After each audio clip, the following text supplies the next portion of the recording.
it's Rob here and welcome to the second of my build videos of my new Tamiya Midnight Pumpkin on the CW01 chassis.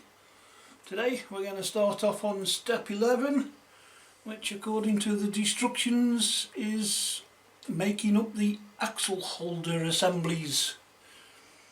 And as you can see, I've already done it. It's really easy. We just need two of these BS3 springs, a couple of washers, a couple of self-tappers and a couple of 15mm machine screws. But what you do is, let's do this one because it's fairly easy. Once you've installed the spring and screwed it up,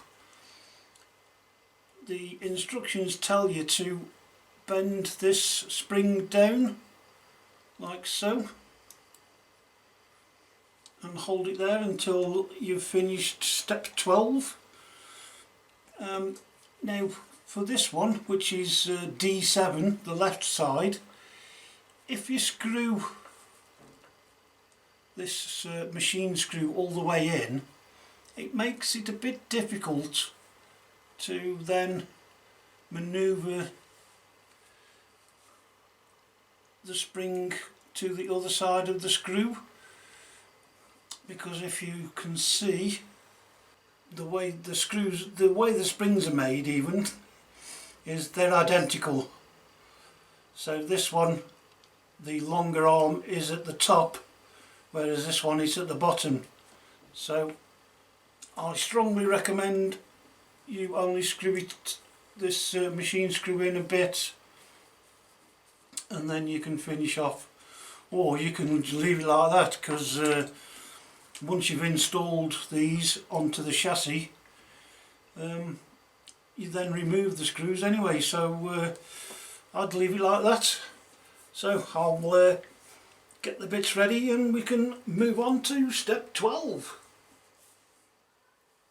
I'm going to do steps 12 and 13 together because they're all to do about installing or attaching the gearbox to the chassis.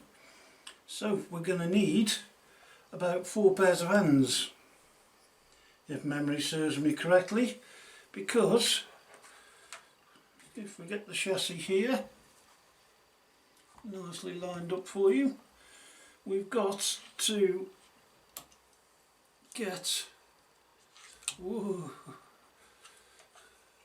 this beast in the right orientation to begin with, because it's upside down and that always confuses the hell out of me. I don't know about anybody else, but we've somehow got to try and get this in, and I have tried this in the past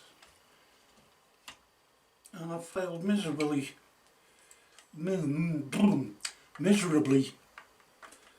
even.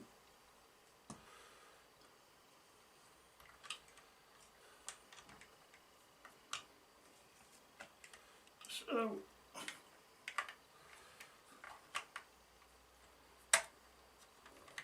you've got to try and persuade this in. See, one side goes in, but this side doesn't want to. Oh, there we go. Wow, you wouldn't think that, would you? That would be so bleeding hard to do. And then we need to take these screws here, 2 on either side,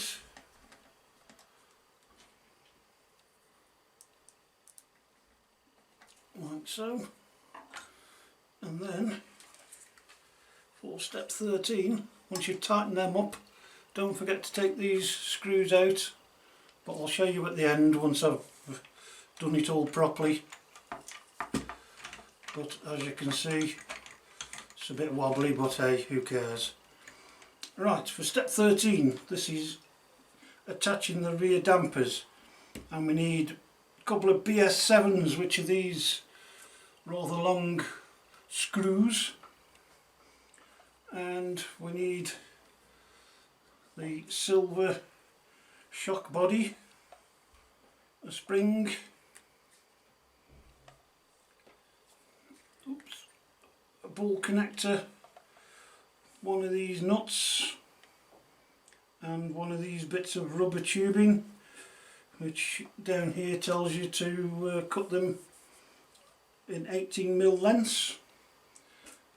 But also what I've done, if I show you here, is I've taken what, maybe 5mm, maybe 3, something like that, of that same tubing and passed it over before I push it in, because this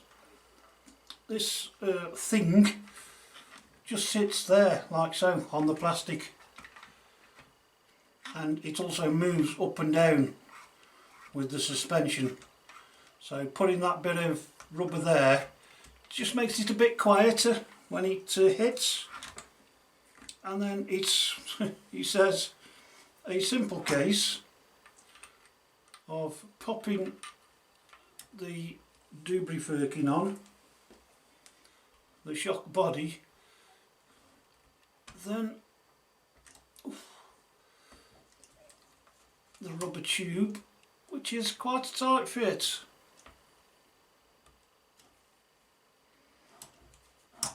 I must admit,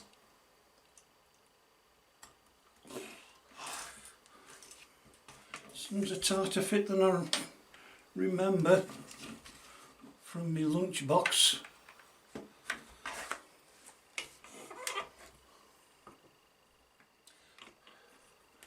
Then we need one of the nuts.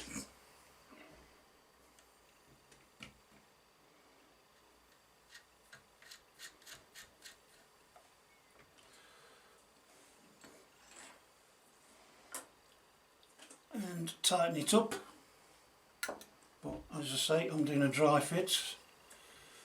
And then the ball connector. No, not the ball, the spring. See, got flustered then because of that bit of rubber. So the spring first, then the ball connector should just screw on eventually, like that. And then you simply just pop it on there with a pair of pliers from memory. So I'll get them done properly and get back to you. Step 14 is the battery holder assembly, as well as I think it's the steering arms. So I've already made these up, but these are the type of arms that your 7mm box spanner will fit over and help you with screwing them in. And I generally start them both off and then just screw them close together. Now strangely for this, there's no one-to-one diagram of how wide to make them. There's just the two measurements, 30mm and 48mm. So unfortunately you need either a ruler or vernier calipers like I've got to get those measurements. Coming to D11, which is the battery holder, it's telling you to fit the sponge tape that comes with it, which I've already done. And then we need to take D3 and this, what do they call it, step screw they're calling it. Wow.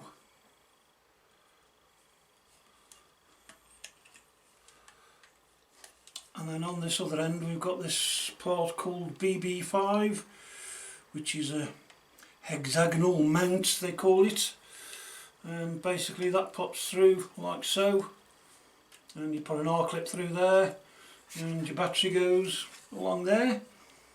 So I think it looks like the next step is fitting this to the chassis, so we'll get lots of screws and be back shortly.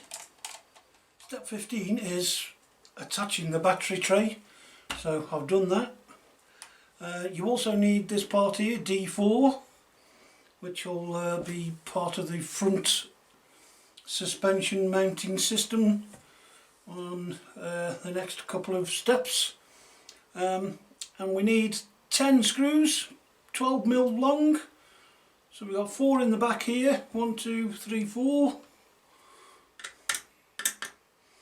3 here, 1, 2, 3. If you can see that. And then 3 for this front one.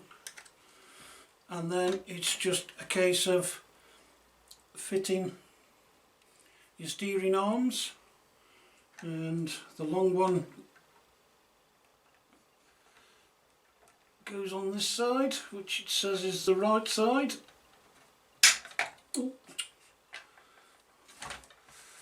And the short one goes on the left side.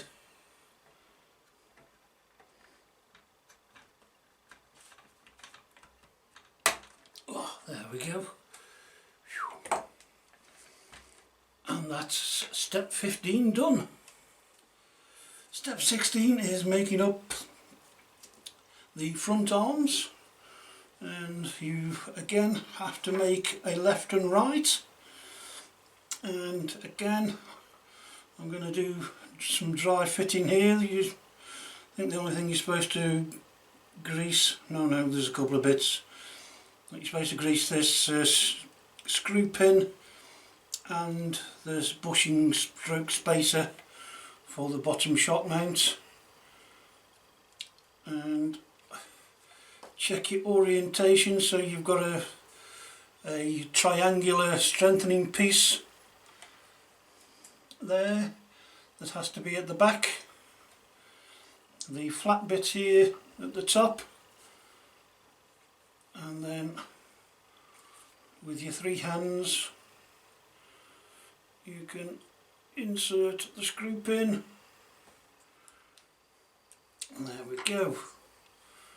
That's that. I've also put the ball joint on, which again is a 2x8mm screw, and then screwed the ball joint onto it. So again I've used thread lock, and then the next job is to get part BS1, which is a metal U connector, and that needs to be screwed into this hole here, which is basically the bottom shock mount bracket. And don't over tighten those, because this is quite soft plastic. And then we need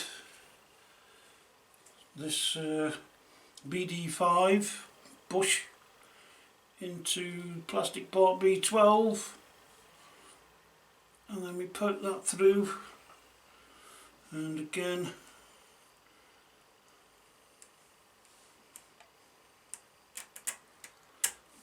poke the 15mm screw or bolt, and then again we've got one of these plastic nuts.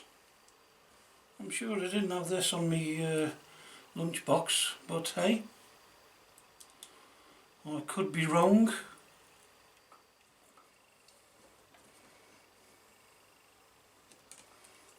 And there we have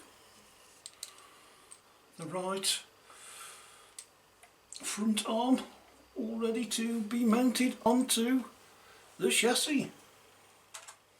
Step 17 is attaching the front arms to the chassis, and oh yeah, also the front bumper. This diagram here is showing you which one to put the left and the right on. I've mixed mine up again, so I'm completely and utterly lost. There we go, that's the right. And we've got 6 screws to screw everything down. We also need part A10. And it should just be a case of not being able to see what you're doing. Find your holes. Let's just check. I'm losing the plot here, guys. So it slots in there and that slots there. And that goes in there and slots in like so. And then, now I've done that, I'll turn it around sideways and that pops in like so. And we've got 3 screws. And then for the bumper, you're going to need 3 washers as well. As these 12mm screws, and it goes on something like so. One there, and then the last one will go there. So I'll get them done up. Okay, so not far to go now. We're on step 18. However, I don't know if you've noticed, we've got symbols to grease the damper shafts, but if you turn back the page to step 13, although you can now tell that it looks like they wanted you to grease, they forgot to put the grease tube symbols on. Not that that would have mattered for me, because I wouldn't have greased them up anyway, but there you go. You can grease your damper shafts if you wish, but I'm not. The other thing is, I could only find one BA5 nut that I've got left, so I've either dropped one on the floor and not noticed, can't see it, but hey, I've managed to find this one. I think it's a bit fatter, but again, I don't mind. Again, I've cut some of the rubber tubing off and stuck it on first. So,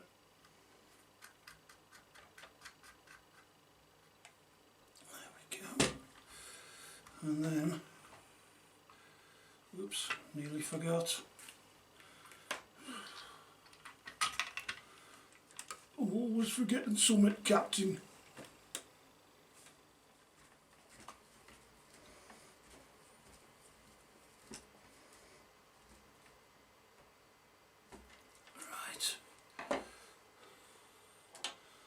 Okay, so I did over tighten that nut.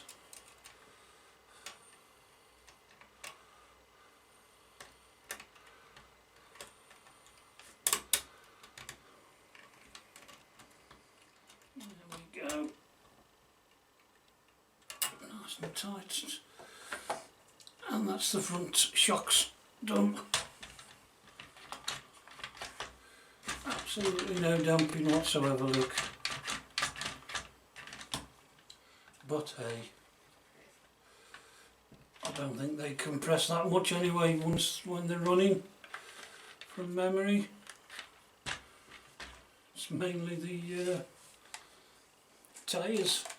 So just maybe a couple more steps to go and we should have the chassis finished. Step 19 is adjusting the toe angle, which I think I'll leave for the minute because I've been moving it all around a bit and I don't have a battery to hand at the minute. So we'll continue on with step 20, which is wheel assembly. Now these have to go in, so as you can see the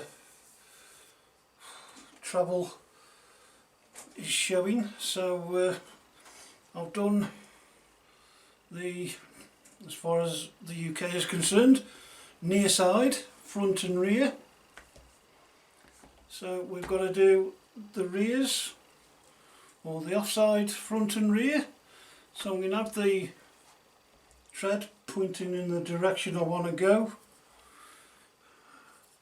and then this is the inside of the wheel. So I'm going to pop the outside in first, like so, pull it over,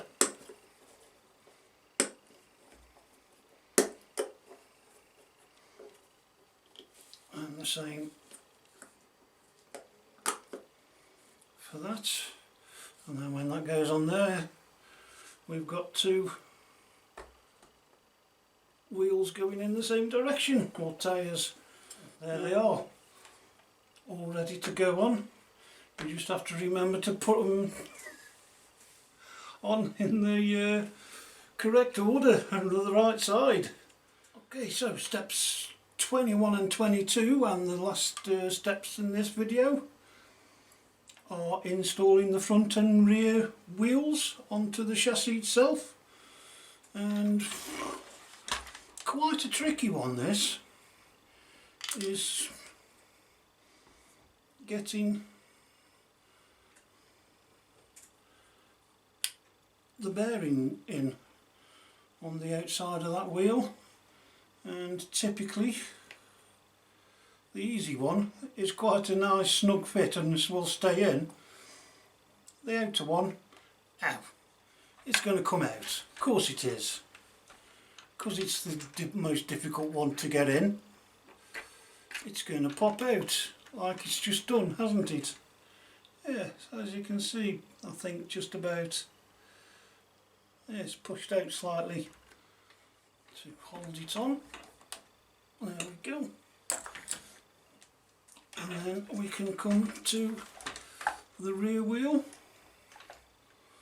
which is slightly different because we've got one of these little, I think 10mm bars that goes through the axle, then the wheel adapter which slots over the top of it, then the wheel,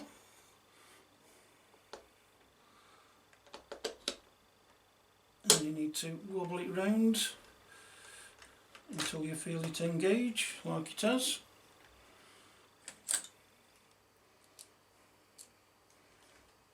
And again, because it's so deep down,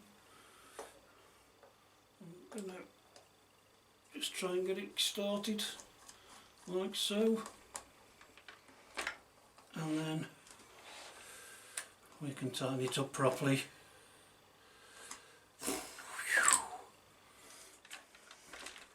So there we have one CW01 chassis. With that, I hope you've enjoyed watching, and I'll look forward to seeing you on the next one, which I'll be starting the bodywork. Thanks for watching. Bye.